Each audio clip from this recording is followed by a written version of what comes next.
நம்மளுடைய உடல்ல இருக்கக்கூடிய கழிவுகளை வெளியேற்றுவதற்கு சிம்பிளா ஒரு மூலிகை, அதுதான் சோம்பு. சோம்போட மருத்துவ குணங்கள் எப்படியெல்லாம் நம்ம பயன்படுத்தலாம்? இது பெருஞ்சீரகம். சீரகம் அப்படின்னாவே நம்மளுடைய டைஜஷனுக்கு ரொம்ப ரொம்ப இம்பார்ட்டன்ட். யாரெல்லாம் சோம்பு பயன்படுத்தலாம், யார் பயன்படுத்தக்கூடாது, எப்படி பயன்படுத்தலாம்னு நான் சொல்கிறேன். இது ரொம்ப ரொம்ப யூஸ்ஃபுல்லாக இருக்கும். ஒரு பெஸ்ட்டு ஹோம் ரெமடியும் இதில் நான் சொல்கிறேன். வெயிட் ஒன்றா சேர்த்து நல்லா கொதிக்க வைக்கணும். கொதிக்க வச்சுட்டு ஃபில்டர் பண்ணிக்கோங்க. கொஞ்சமாக தேன் இல்லைனா எலுமிச்சை சாறு. ஸோ அவ்வளவுதான். ரொம்ப ரொம்ப சிம்பிள். ஸோ ஈஸியாக இன்ஸ்டண்ட்டாக உங்களுக்கு ஒரு ரிலீஃப் கிடைக்கணும். ஹெட்டேக் இருக்குது, டைஜஷன் எனக்கு சரியாக ஆகலை, இந்த மாதிரி பிரச்சனை உங்களுக்கு இருந்ததுன்னா நீங்கள் என்ன முக்கியமான ஒரு விஷயம், இன்னொரு கஷாயமும் சொல்கிறேன். இந்த பவுடரை நம்ம ரெடி பண்ணி எடுத்து வச்சுக்கிட்டோம்னா டெய்லி ரெகுலராக ஒரு 10 days நீங்கள் ஃபாலோ பண்ணி பாருங்களேன். உங்களுக்கு ரொம்ப ரொம்ப பெட்டர் ரிசல்ட் இருக்கும்.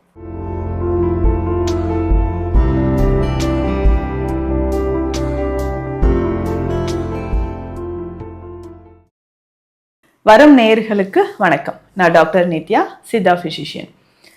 நம்மளுடைய உடல்ல இருக்கக்கூடிய கழிவுகளை வெளியேற்றுவதற்கு சிம்பிளா ஒரு மூலிகை, அதுதான் சோம்பு.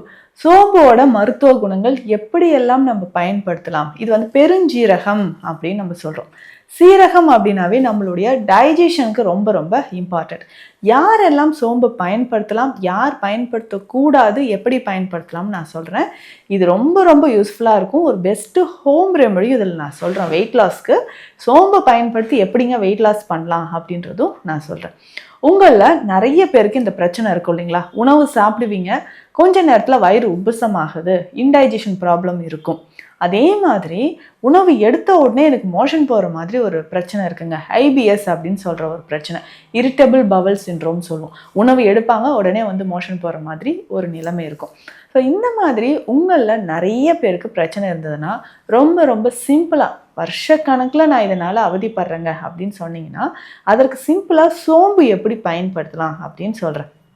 வயிறு உப்புசம், வயிறு வலி இருக்குது அப்படின்னு சொன்னால் கொஞ்சம் உணவு சாப்பிட்டா வயிறு உப்புசம் ஆகிக்குதுங்க, நெஞ்சு எரிச்சல், ஏப்பம் அதிகமாக வருது, சுகர் லெவல் எனக்கு இன்க்ரீஸ்டாக இருக்குங்க அப்படின்னு நிறைய பேர் சொல்கிறீங்க. ஏன்னா சுகர்னால எனக்கு என்ன ஆகுதுன்னா டைஜஷன் நார்மலாக இல்லை, நரம்புகள்லேயும் பிரச்சனை இருக்குது அப்படின்னு சொன்னீங்கன்னா சோம்பு தாராளமாக பயன்படுத்தலாம்.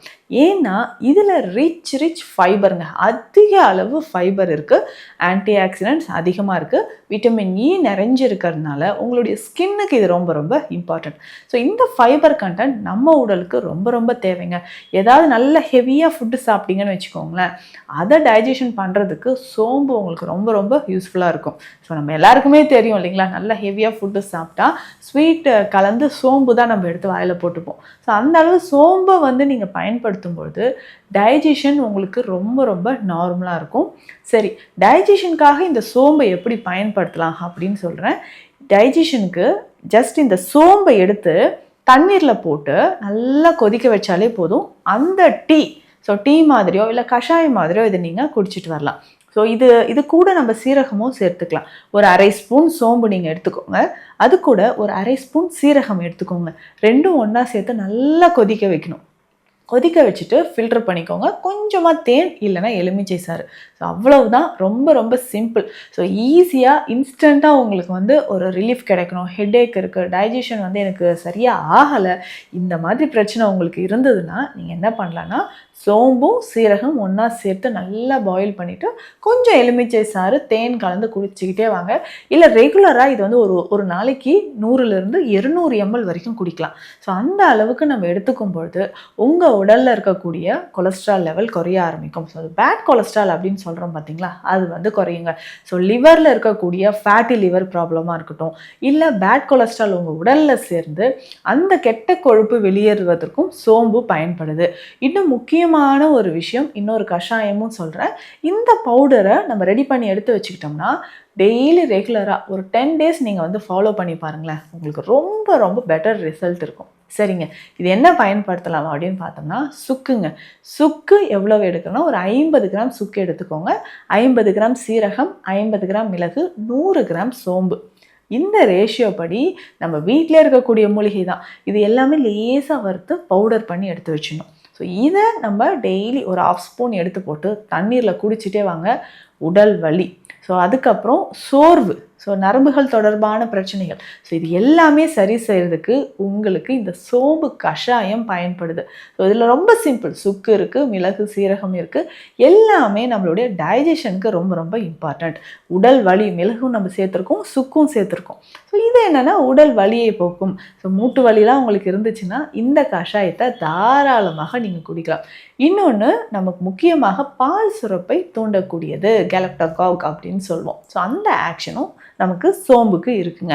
இந்த பால் சுரப்பை தூண்டுவதற்கு ஸோ டெலிவரிக்கு அப்புறம் இந்த சோம்பு எப்படி பயன்படுத்தலாம் அப்படின்னு பார்த்தோம்னா, இந்த சோம்போட தனியா இருக்கு இல்லைங்களா, கொத்தமல்லி விதைகள், இது ரெண்டுமே சேர்த்துக்கணுங்க. ஸோ சோம்பு இதனோட நம்ம கொத்தமல்லி விதைகள் ரெண்டுமே சம அளவு எடுத்து நல்லா பவுடர் பண்ணி வச்சுக்கோங்க.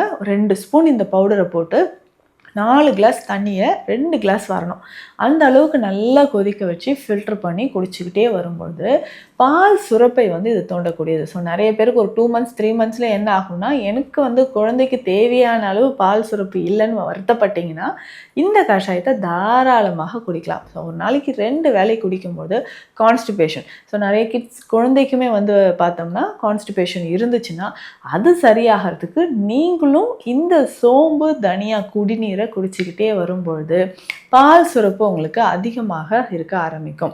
ஸோ இது ரெகுலராக எடுக்கும்பொழுது குடல் பகுதியில் இருக்கக்கூடிய கழிவுகள் வெளியேறது. பெஸ்ட் டீடாக்ஸ் மெடிசன் அப்படின்னு பார்த்தோம்னா ஒரு முக்கியமான ஒரு மூலிகை தான் இந்த சோம்பு. ஸோ குடலில் கழிவுகள் இருக்குது, நீண்ட நாளாக மலச்சிக்கல் தொந்தரவு இருக்குது அப்படின்னு சொன்னீங்கன்னா சோம்பை தாராளமாக பயன்படுத்தலாம். இப்போ சித்த மருத்துவத்தில் இந்த சோம்பு அஜீரண பிரச்சனைக்கு, வயிறு உப்புசம் இருக்குது, புளித்த ஏப்பம் இருக்குது, ஃபேட்டி லிவர் இருக்குது, இதுக்கு எப்படி பயன்படுத்தலாம், இதனோட என்னென்ன மூலிகைகள் சேர்த்து பயன்படுத்தலாம், இந்த சூரணத்தை பயன்படுத்தும் பொழுது இருக்கக்கூடிய பெனிஃபிட்ஸ் என்ன அப்படின்றதும் நான் சொல்கிறேன்.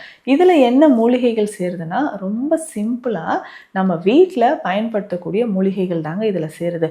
சரி, என்னென்ன மூலிகைன்றதை பார்க்கலாம். ஃபஸ்ட்டு சோம்பு 100 கிராம் அளவுக்கு சோம்பு எடுத்து வச்சுக்கோங்க. இதனோடு நம்ம என்ன சேர்க்க போகிறோம்னா கருஞ்சீரகம் 50 கிராம் எடுக்கணும். சோம்பு 100 கிராம்னா கருஞ்சீரகம் 50 கிராம், சீரகம் 50 கிராம், சுக்கு 50 கிராம், வால்மிளகு 50 கிராம் எடுத்து வச்சுக்கோங்க. அதனோட வெள்ளை மிளகு 50 கிராம் எடுத்து வச்சுக்கணும். சதக்குப்பை 50 கிராம்.